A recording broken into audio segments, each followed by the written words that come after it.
আসসালামু আলাইকুম সবাইকে। সবাই কেমন আছেন? আলহামদুলিল্লাহ আমরা খুব ভালো আছি। বাহিরে প্রচুর ঠান্ডা, তারপরে চলে আসলাম আমাদের ছাদ বাগানে। আজকে আমরা ছাদে মূলো চাষ করব। তো কথা না বাড়িয়ে চলুন দেখা যাক খুব সহজে ঘরোয়া পদ্ধতিতে কিভাবে মূলো চাষ করা যায়। সেটা হতে পারে ছাদে কিংবা বারান্দায়, যে কোনো জায়গায় হতে পারে যদি পর্যাপ্ত পরিমাণ রোদ এবং আলো বাতাস পাওয়া যায়। শীতের বিকেলে সবাইকে স্বাগতম আমাদের ছাদ বাগানে।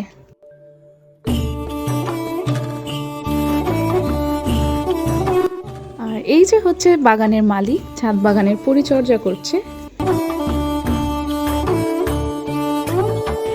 ফাঁকা ফাঁকা করে দিও। কেমন লাগছে তোমার নতুন গাছ লাগানোর অনুভূতি? গাছ লাগানোটা খুব সহজ, কিন্তু গাছের যত্ন নেওয়াটা তত কঠিন। এই যে হচ্ছে মূলো শাকের ফেলে দেওয়া অংশগুলি, যেটা আমরা ফেলে দিব না, এটা দিয়েই নতুন করে গাছ লাগাবো।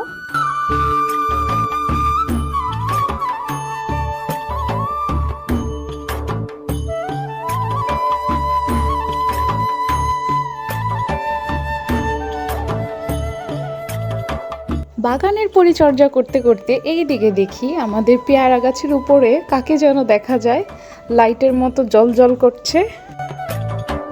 এটা হচ্ছে পেয়ারা গাছের চোর, সে পেয়ারা চুরি করতে আসছে। আমার জীবনে আমি মুরগি দেখছি গাছে, কিন্তু কখনো বিড়াল দেখিনি। আমাদের ছোট্ট কুচিমণি রীতিমতো সে ছাদে আসলে খুবই আনন্দিত হয় খোলা আকাশ এবং গাছপালা দেখে। আর এইদিকে মানুষের মতো শীতে যেন বড়ইগুলিও শুকিয়ে গিয়েছে।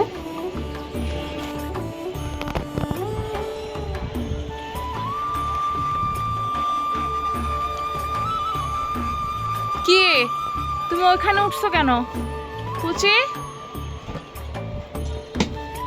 তুমি উপরে গেলা কেন? মাচাতে তোমার কি চাই? মিষ্টি কুমড়া নাকি পেয়ারা?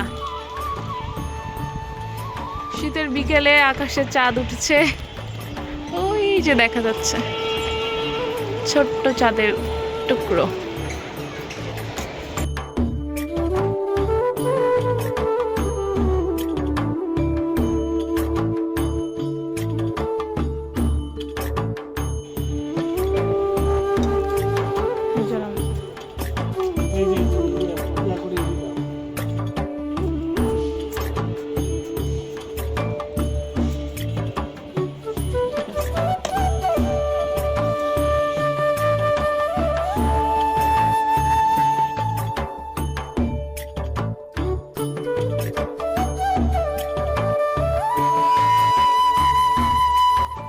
আপনারাও ঠিক এইভাবে মূলো শাকের ফেলে দেওয়া অংশটুকু ছাদে কিংবা বারান্দার টবে লাগিয়ে ফেলতে পারেন।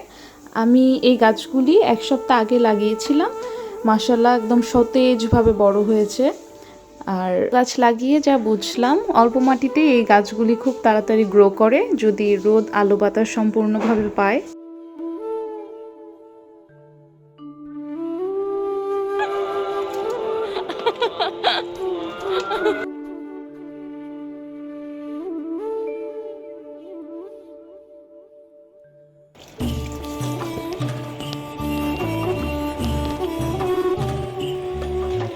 সবগুলিতেই লাগানো শেষ।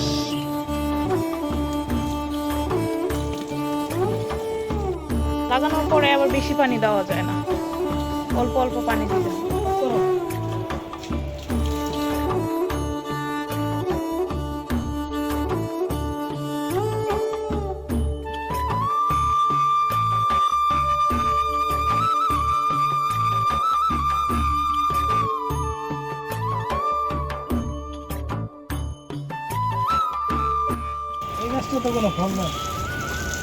এটা তো ফল দেওয়ার মতো গাছ না, এই গাছটা যদি টাকা দিত। এটা পাতাবাহার, এটা শুধু সাজায় রাখার জন্য।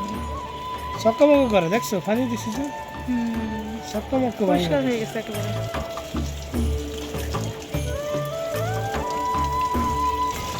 এটা আমাদের অনেক বছর পুরনো গাছ। এই যে এই গাছটা অনেক বছর পুরনো, অনেক ছোট থাকতে আনছিলাম। এটা এরকম বড় হয়ে অনেকগুলা গাছ বেরোইছে।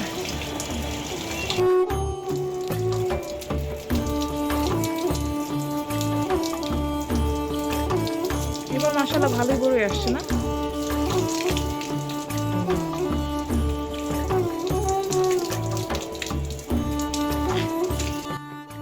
এই যে হচ্ছে আর একটা মাটির ড্রাম।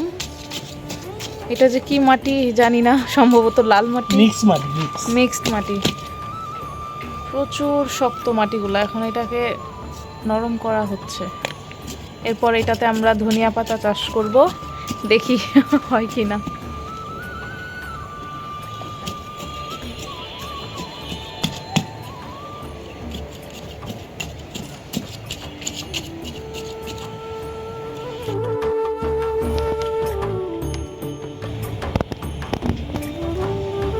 এগুলো হচ্ছে ধানের মতো লাগে, তো ধান যেভাবে লাগে আমি দেখছি গ্রাম দেশে।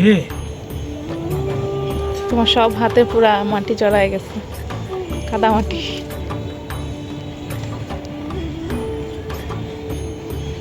কি মনে হয় হবে?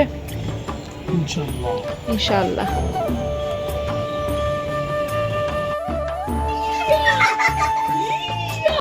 তো এই ছিল আমাদের আজকের ছাদ বাগানের ব্লগ। ইনশাআল্লাহ নতুন ব্লগ নিয়ে আবার হাজির হব। ততক্ষণ অবধি সবাই ভালো থাকবেন, সুস্থ থাকবেন। আল্লাহ হাফিজ, আসসালামু আলাইকুম।